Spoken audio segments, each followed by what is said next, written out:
Hello? The delivery is 3 minutes away, but I'm canceling. Huh? I'm canceling my order of 50 prime grade steak dinners. Canceling? I replied, not understanding entirely what was going on. Yeah, canceling. I don't need them. You finished cooking them, but I don't need them anymore, so don't deliver them. Take them back to your restaurant. You know we're a diner, right? There was a moment of silence on the phone. Huh? We're a diner, so we don't serve prime grade steaks. And canceling? Victoria stayed silent for a while. My name is Maggie. I live together with my 26-year-old husband Thomas and our 3-year-old daughter. Thomas's family had been running a diner for generations, and after getting married, we ended up inheriting the business. My in-laws watch our daughter while I stay in the store and help Thomas as much as I can. Thanks to our hard work, our business has been successful. We have regulars and new customers come in often. Though our daughter is still very young, she understands that we're working hard at the diner and always encourages Thomas and I before we leave for work. But one day there was an incident in our otherwise peaceful life. Through my daughter, I had a small group of mom friends, among which there was one who was a bit particular. Her name was Victoria. Victoria also had a 3-year-old, but her family was relatively well off, so she wore nice clothes and always carried brand-name purses. She was always the one who decided when and where our group of moms would meet. In a way, she was like our leader. She was strong-willed and would make it very obvious if she didn't like something. It's good to be straightforward with how you feel, but she didn't stop at that. If Victoria didn't like someone, she would immediately start harassing them. She wouldn't even let the littlest of things go. She was insidious and would do everything in her power to embarrass her target. Fearing her wrath, all the other moms went along with everything Victoria says and do what they can to keep her happy. Of course, no one could ever turn her down, so if she ever invited us to something, we were required to attend. I was no exception to this, and I would do my best not to cause drama by going to everything she invited me to. One day, Victoria invited all the moms in our group for an afternoon tea at a cafe. That day, our diner was set to get a delivery of ingredients, but the delivery of steak for our steak and eggs was delayed. I rushed over to the cafe where the moms were meeting in a panic, and when I arrived, Victoria was obviously in a bad mood. Everyone else also seemed uncomfortable. I'm sorry for coming late. There was some trouble at the shop. What do you think is more important, work or meeting us? You're only late because you're a slob at your job. And what's with your outfit? It's obvious you tried to look good, but all your outfit does is show how poor you are. Even when you try your best, you just look low class. I was dressed the same as usual, so she had no grounds to say that. It was obvious she had chosen me as her new target. And what brand makeup are you using? It's just something I bought from the drugstore. But somehow, your face makes it look even cheaper than it is. Your wedding ring looks cheap, too. Hey, my husband bought this for me. Don't you think you're being rude? Afterwards, she continued her barrage of insults. So why were you late? I'm sure it wasn't a big deal. Today's meat delivery came late, and cutting the steaks took time. I'm sorry. Steaks? Victoria thought for a few moments. I came up with a great idea. I'm planning a party for 50 people in the near future, so I'll order catering from your restaurant. What do you think? You're grateful, right? I was shocked by Victoria's sudden proposal. 50 people? Depending on what you order, I replied hesitantly. It's not normal for a 50-person order to come to your restaurant, right? Well, that's true. So you should be grateful. I'm bringing business to your desolate shop, so be happy. I'll place the order soon. For some reason, Victoria wouldn't stop smiling after she said that. I assumed her mood had simply improved, but Victoria actually had an unimaginable plan. When I got home that night, I told Thomas about Victoria's 50-serving order. For 50 people? Do you know what exactly she wants to order? No. I told her that whether we can accept her order or not depends on what she orders, but Even if she's just ordering basic breakfast, we'll have a lot to prepare. It'll be a lot of work.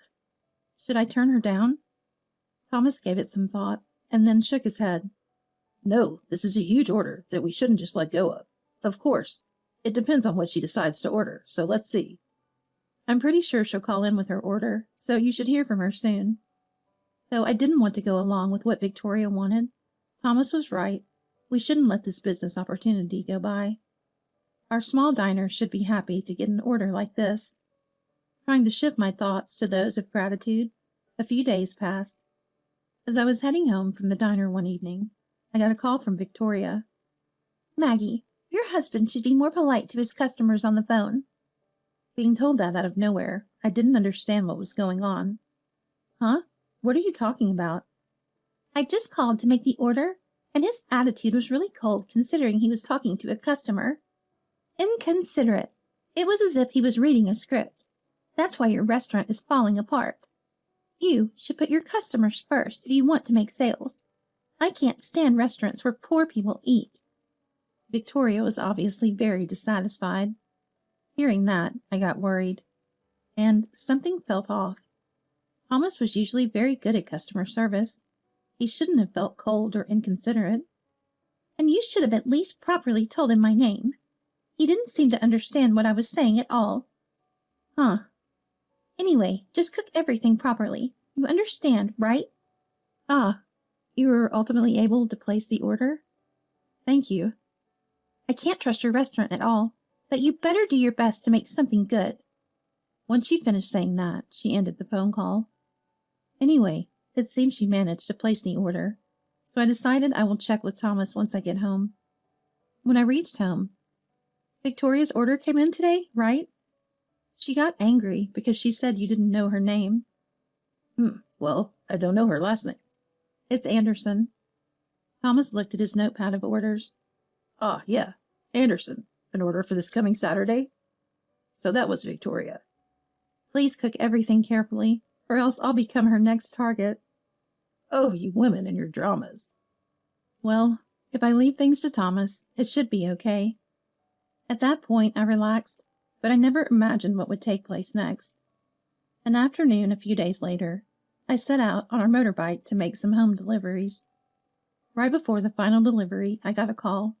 It was Victoria. Hello? Victoria replied in a happy voice. The delivery is 3 minutes away, but I'm canceling.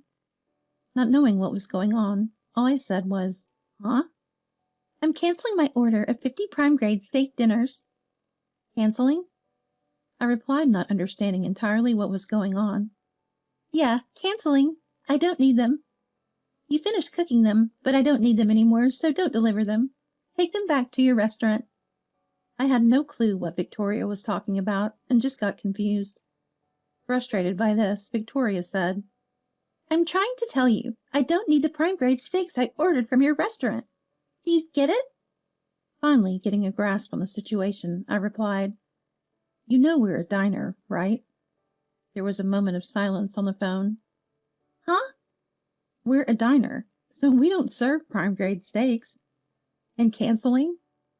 Victoria stayed silent for a while. Wait! Even if you don't want me to cancel, you shouldn't lie. The prime grade steaks I ordered from your restaurant, I'm saying I don't need them. I'm telling you to take them back to your restaurant. You're way out of line. Or are you going to try to force me to pay? That's why I hate you dirty pores. I'm not lying. We cook steak and egg breakfast, but we don't serve any prime grade steaks. We haven't received any orders like that either. Honestly, the last time you called me, I thought something was off, since my husband is great with customers and would never treat any of our customers coldly. Victoria, could it be that? I then hammered the nail into the casket. Maybe you ordered from a different restaurant. Victoria went silent. I could sense how Victoria was growing pale on the other side of the line. I then heard her doorbell ring through the phone. No way! I then heard her unlock her front door. A male voice said, Hello, I have your order from A Steakhouse. 50 prime grade medium rare steaks. No way! Victoria was obviously dismayed. Hearing the name A's Steakhouse, I realized what had happened. Victoria placed an order at the wrong restaurant after all. A's Steakhouse, coincidentally, has nearly exactly the same phone number as our diner. Only one number is off, so people make that mistake regularly. We've had people call us looking for A's Steakhouse, and people call A's Steakhouse looking for us.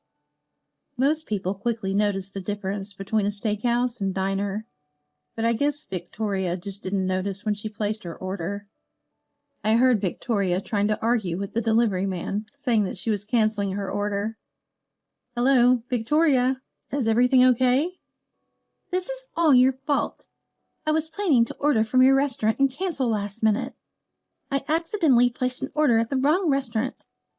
What she said, and her plan as a whole, took me aback.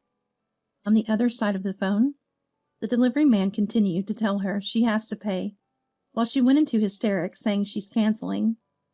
"It's your fault. Come here now." "I'm in the middle of a delivery." "I don't care. If you don't come now, I'll never let you live this down." With no choice, I did my final delivery, stopped by A's Steakhouse to explain the situation, and then headed to Victoria's house. There, I found the annoyed delivery man standing with his arms crossed and Victoria screaming. "Are you okay?" "Of course I'm not okay. It's your fault this happened. You better pay for this order." "Why would I have to pay for this?" "Why do I? Wait, was the 50-person party a lie?" "Of course it was a lie. More importantly, pay for this." She has nothing to do with your order. You're the one who placed it, right? The delivery man tried to defend me, but Victoria yelled back at him. "Which is why I'm telling you, I want to cancel. I don't need these steaks." We were never informed of a cancellation. Our restaurant doesn't accept cancellations in the first place. How many times do I have to tell you? As this continued on, the manager of the steakhouse appeared with a lawyer. "Mrs. Anderson, please, we do not accept cancellations, so you will have to pay for the food." That didn't shake Victoria at all. "I never intended on paying for this in the first place." "Victoria, calm down." "I planned on making a huge order at her restaurant and then canceling last minute. I don't even want to eat these steaks." The steakhouse manager looked over at his lawyer. "So you're saying that you made this huge order with the intention of canceling it last minute?" "Yes. I just said that, didn't I? I did this to make her suffer. So I don't need these steaks. Take them back to the restaurant. Go away." The three of us looked at Victoria stunned. I couldn't believe how illogical and self-centered she was. "Mrs. Anderson, do you understand the situation you're in right now?" "What?" "I recorded everything you just said. My lawyer here also heard everything. If you do not cooperate, we will have to take you to court. We will make sure that the law judges what you've done." Hearing that, Victoria went pale and froze for a minute. "Why does this have to happen to me?" She then began picking up takeaway boxes of steaks and throwing them at us. As the steaks were flying towards us, the lawyer said, "Well, this is getting nowhere." He then called the police, who appeared in no time and dragged Victoria into their patrol car. "Maggie, save me!" When I was late to the cafe, and I said our shop got a delivery of steaks, Victoria assumed we run a steakhouse. She then, coincidentally, happened to reach a local steakhouse when she called to make her order, which she completely assumed was us. Though it sounds crazy, it seems like that's what happened. What Victoria said about my husband's customer service, it turns out she reached one of the assistant chefs at the steakhouse who just moved to the States. He's still learning English, which is why he sounded cold over the phone. The Mrs. Anderson who made an order at our diner was someone else. Later, Thomas mentioned that he thought it was strange, since the order we got was nothing close to 50 servings. Overall, there were too many coincidences. Though she never accepted her fault, Victoria was forced to pay the cost of the 50 steaks, as well as the penalties for having intentionally attempted to harm the steakhouse's business. After this whole drama, in combination with other trouble they were having at home, Victoria's husband filed for divorce and kicked her out of the house. Victoria was separated from her children as well, which naturally meant that she also stopped meeting our mom group. She is now living in a cheap apartment, working part-time as a cleaner in order to pay off all the money she owes. One of my friends said they recently saw her scarfing down samples at the grocery store, but that she now looked like she was 60 years old. It seems all the stress took a toll on her. On the other hand, Thomas and I are running our diner as well as usual. With Victoria no longer around, all of us moms enjoy meeting each other. They even sometimes come to our diner. I'm so grateful that I'm able to live such a happy life.